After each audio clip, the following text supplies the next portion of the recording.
All right, I'm really excited to share today a book I found on my most recent trip to the library.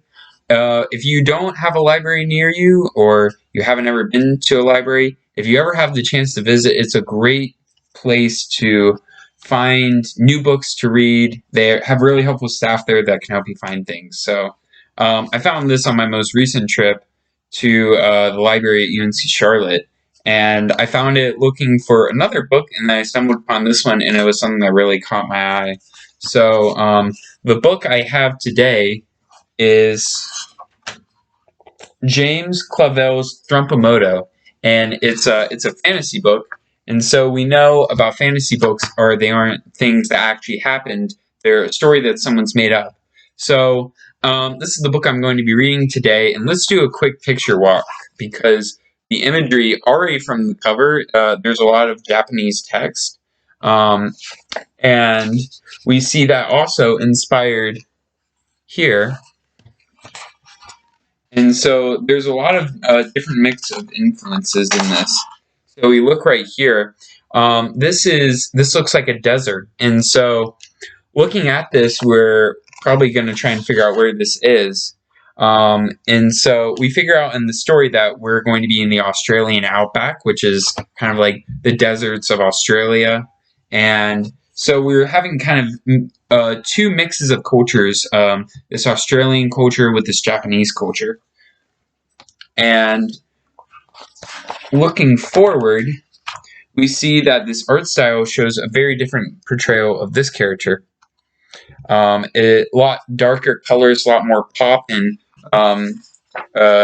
highlights. So that's something to keep an eye for. Here's an example looking forward of where we're going to see fantasy. There's our two main characters, Patricia and Thrump-O-Moto. And you can see there's a big size difference between Patricia and Thrump-O-Moto.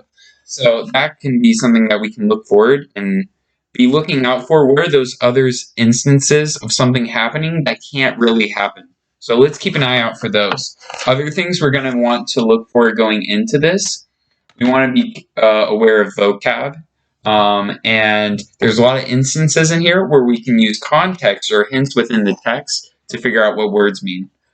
Some things to keep in mind before this that we might want to look at.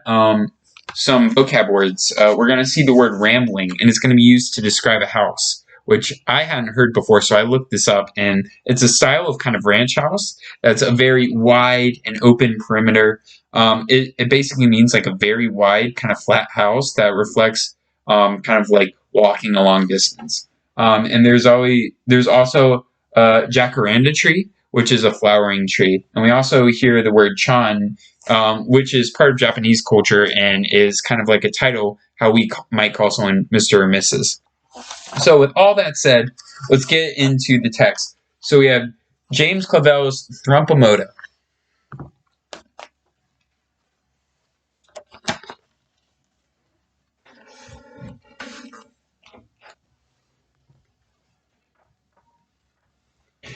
He walked out of the rambling house with the little girl in his arms and settled her in her chair that was in the shade of the great jacaranda tree. There you are, love. Bye for now. Bye, Dad. Are you mustering today? No, darling. Today old Charlie's overseeing the sheep, he said, smiling down at her, loving her, the early morning sun hot and the shade sweet. Beyond and all around the land was flat, vast, the edge of the Australian outback, scrubland, good for sheep, but not so good for cattle. I'm going to look over the north section. Some cattle have been straying. I'll be back by tea time. You all right now? Oh, yes, she said, though she didn't want him to leave. It was lonely with no one to play with, Dad gone all day, and Mom always working. You're sure you'll be home for tea? Too right, he said, with a laugh that she loved so much. So here's a picture of her and her father. Today, we have your favorite kippers all the way from England, just like Granddad used to have. Mom went to the store especially and she'll bake a loaf of hot buttered toast. Bye, little girl. Kiddo.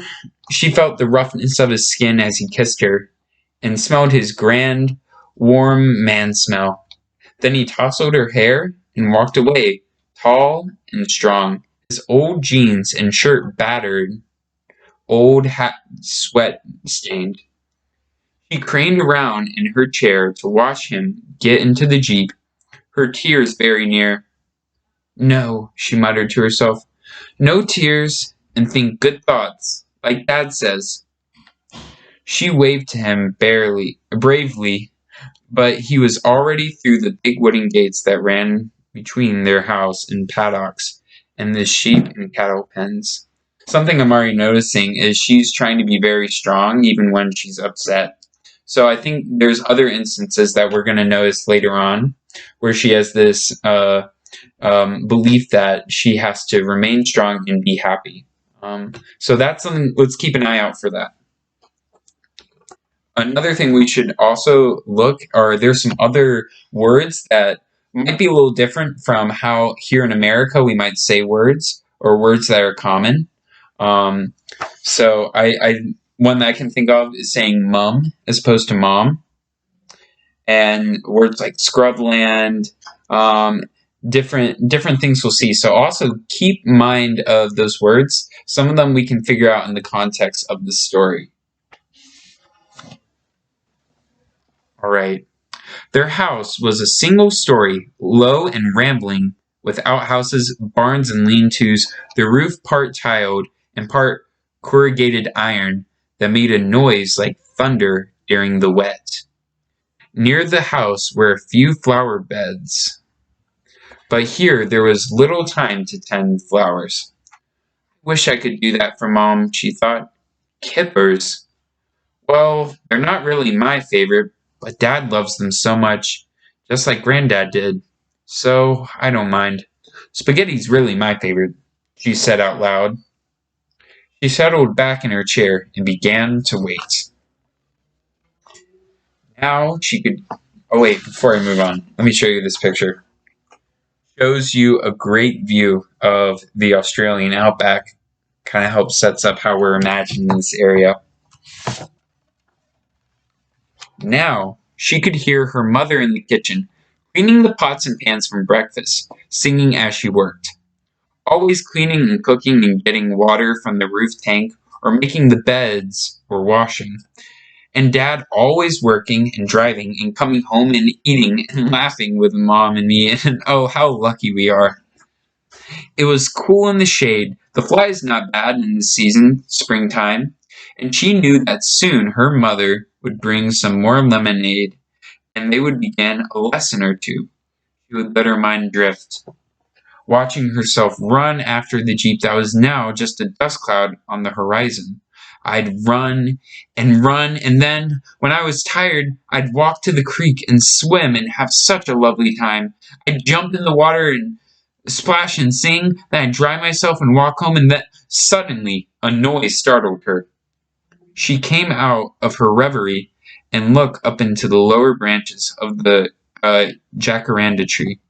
So I'm going to pause really quick here, and I'm going to demonstrate how we use the word context to figure out what a word in here means. So the word reverie is a word that we might not use every day.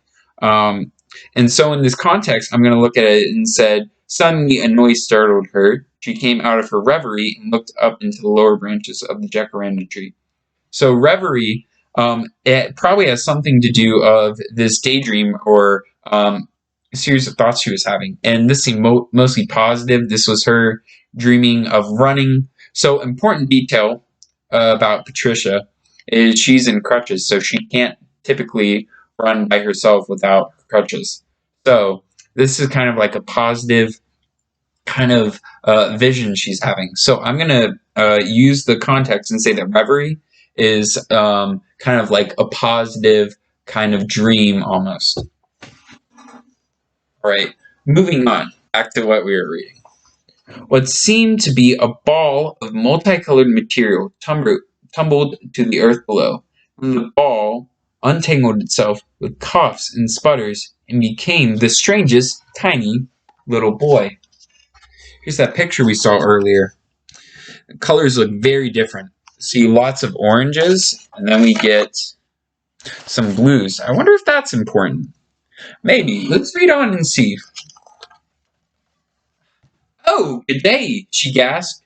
Who are you? I'm Thrump-O-Moto, the tiny boy said breathlessly, brushed the leaves and twigs off hastily, adjusted his robe that almost seemed just a little too big for him, and bowed with a vast aplomb. Please excuse me for arriving like this. I'm really discombobulated. What? Oh, it's the new word I just learned from my English teacher. It means I really have lost much face by falling out of your tree. He beamed up at her and mopped his brow. He was scarcely 2 feet high and dressed in a komodo, a long, multicolored robe with 2 carved wooden sticks stuck to the belt, one longer than the other. His slanting eyes were dark and twinkling, his black hair and skin a pleasing golden color. I'm a wizard. At least, to be honest, my Kachan's a wizardess, and she says that when I'm grown up, I'm going to be the best wizard in Japan. That's wonderful. A wizard? She shifted in her chair to see him better. You're very lucky to be a wizard. What's Kachan? It means mother, or ma, or mum, or mummy in Japanese. Thrump-O-Moto gathered his komodo around him and knelt in the grass now almost hiding him. I'm Japanese too. Ah, now I understand. But your Kachan, your mum, she's really a wizardess? A real wizardess? Oh yes, to be honest, my Kachan's quite a super wizardess. May I ask your name, please? Patricia. Patricia's my real name, but my dad and mum, they call me Love, or Darling Heart, or Little Girl. Thrump-O-Moto peered up at her, then smiled. I like Patricia better than the other names. May I ask how old you are, please? I'm almost 8. I'm 465. So we're going to have to ask some questions about that. First, as the story was saying, he's almost 2 feet high, which doesn't seem very realistic for people nowadays. And we also see that apparently he says he's 465. Is that something how people are? Do people really get to be that old nowadays? I don't think so. So let's look more into that when we read on. He beamed up at her. Of course wizards count differently.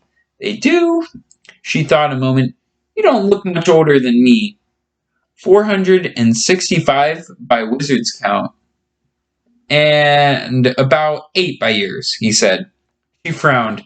Are you sure you're a wizard, you are rather small to be a wizard, and you wear such funny clothes. Oh, I'm only small because you're small, compared to your dad or mom, but to be honest, I can be very big if I want to. Oh yes, very big indeed. Really, Mr. Thrump-O-Moto. Oh yes, indeed. And these clothes aren't really funny, they're just different. They're called kimonos, Miss Patricia. This is how people dress in Japan, particularly wizards. You do look very handsome, she said happily. Do girls dress like that too? Yes, they do, but their kimonos are a little different. He glanced at their house with its outhouses and pens. Do you have brothers and sisters? No, I don't. Not yet. I don't either, he said. She studied him and decided she really liked him. I'm very pleased to meet you, Thrump-O-Moto, and very glad you've come to visit me. Yes, I'm ever so pleased to meet you. She reached down with her hand, and he got up and shook her first finger, which was all his own hand could encircle. Thank you. I'm very pleased to meet you, too. Thrump-O-Moto bowed again, then looked around. The land went to the horizon. Few trees. So yeah, we see that size difference between the two. Flocks of strange birds whirled this way and that, and there was a smell on the wind different to that at home. Now he was clearly worried. May I ask where we are? I mean, where in the world? You see, I really shouldn't be here. I was practicing a trick to visit my Grand Obachan at the seaside, and there's no seaside, and clearly we're not in Japan. Oh dear, Mr. Thrump-O-Moto, you're a long way. Thrump-O-Moto, he said gravely. So sorry, Miss Patricia, but wizards have to be called by their real name. I'm sorry, she said, but I've never met a wizard before. Well, Mr. Thrump-O-Moto, I think you're a very long way from Japan. Oh yes, I remember seeing Japan in my atlas. Japan's a long way north, across the sea, up alongside China. Now you're in Australia, down under. Pardon? Down under what? Again she laughed, and he felt warmed by it, and some of his fear left him. That's Aussie. That's what old people sometimes call Australia. Down under, because it's down under the rest of the world. Oh, for a moment, to be honest, you scared me. Australia? I didn't really get my trickle-he-dickle-dee demoted. His worry increased. Is down under a big country, Miss Patricia? The biggest in the world. The best in the world. But such a long way from home. Oh, Dinimoto. You mustn't be worried. You must be a very big wizard indeed to come all the way here by yourself, so you can easily whiz your way back if you want. You're sure? Really sure? She nodded, and his worry vanished in the sun of her smile. Patricia really seems to bring people's hopes up. You know, it seems like this is the second time she's encouraged him, and also she brings a lot of joy to her dad. I think that's something special about her. Oh, thank you very much, Miss Patricia. But we call it wazzing, to waz here and waz there. Oh well, please don't waz. Please don't go home yet, Mr. Thrump-O-Moto. I know, let's be friends. And you don't have to call me Miss, and I'll drop the Mister. Very, indeed, excellent. And he went right up to her, barely as tall as her knees, and put out his tiny hand again. And as we're friends, you can call me Thrump-O-Moto for short. But that's not short at all, she said. Oh, but it is for a wizard, he said, and nodded vigorously. Of course, at home sometimes I'm called Thrump-O, or just O. Would that be better? Thrump-O is nice. O's nice too. I'll try both. She leaned down and carefully offered her first finger, and again he shook it. Now we're friends. Very good. Please, Patricia. Just exactly where are we? Well, O, you're at our station. That's like a farm or a ranch. It's called Moonside near Muldoon Crossing.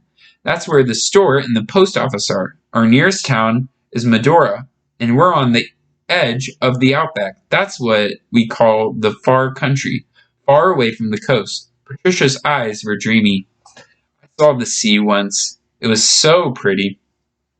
Would you like some lemonade? It's cool and sweet. My mom makes it. She reached under her chair and brought out the thermos and offered it. That's very tasty, he said, drinking out of the cup. Thank you. We have lemonade in Japan, too. To be honest, I'm very fond of lemonade. Could we go for a walk? Certainly, if you'd like to, but not too far. She reached down in the tall grass and found her crutches. What are those for? He asked. They help me walk. I call them twiddle-dee-dee and twiddle-dee-bang. 'Cause this one's always falling down with a bang.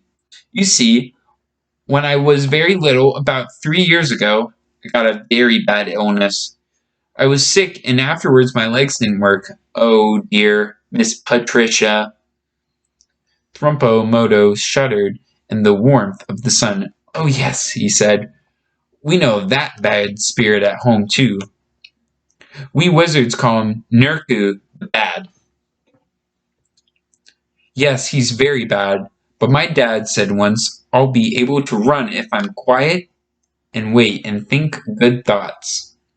So this is something I want to connect to what we were talking about earlier. It seems like she is so patient and is very unwilling to almost kind of voice what she's saying.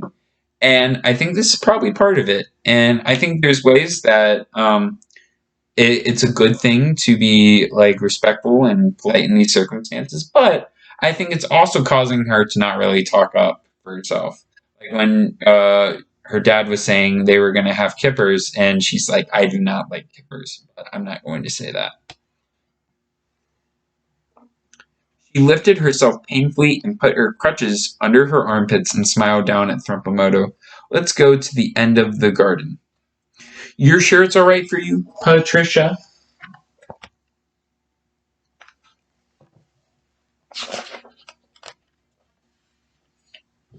Oh, yes, every day I must try. That's what my dad says. But we must watch out for snakes. Sometimes they hide in the grass. So they set off slowly, Thrump-O-Moto just a little ahead to see there was no danger. At the end of the garden was a tiny pool and a little mound, and he ran up to it and looked all around. His worry increased. It's really very big and not a hill or house anywhere at all. Our neighbors aren't far away, just a half a day's ride if my dad drives. My dad's manager of Moonside. It's not very big, just a day by Jeep that way and 2 days by Jeep that way. That's very, very big to be honest, huge. No, here it's quite small. We've about 30,000 head of sheep, 2 or 3,000 cattle, and in good years, lots and lots of wheat. She leaned on her crutches. What's Japan like? Very, very different from this place. Oh, I'd just love to see Japan. All at once, there was a great rushing of wind, and she felt herself speeding skywards, and she gasped and shut her eyes. And that's the end of the first chapter. I want to make a prediction. So I was reading that last part, and I noticed that she had just said that she'd love to see Japan, and then they started getting sent away, or WASD, as they were talking about earlier. And then I noticed, if I went backwards, that when Thrump-O-Moto first came, it was after she was daydreaming. So I don't know. I think in some way she's connected to how his WASs work, with how he can teleport between these two places. Another thing that I really thought was interesting from the end of the chapter is how she was talking about her concept of distances and how that's different from both mine and Thrump-O-Moto's, in the sense that she was talking about something not being that far away if it was a day's ride by Jeep or 2 days' rides. So I think this is another example of how we get different senses of cultures. As an American audience, we read these things and we have differences between our cultures, and then we also see the comparison in the text between the cultures of this Australian culture and this Japanese culture. So I really enjoyed that, and here's the picture of the transition to the next chapter.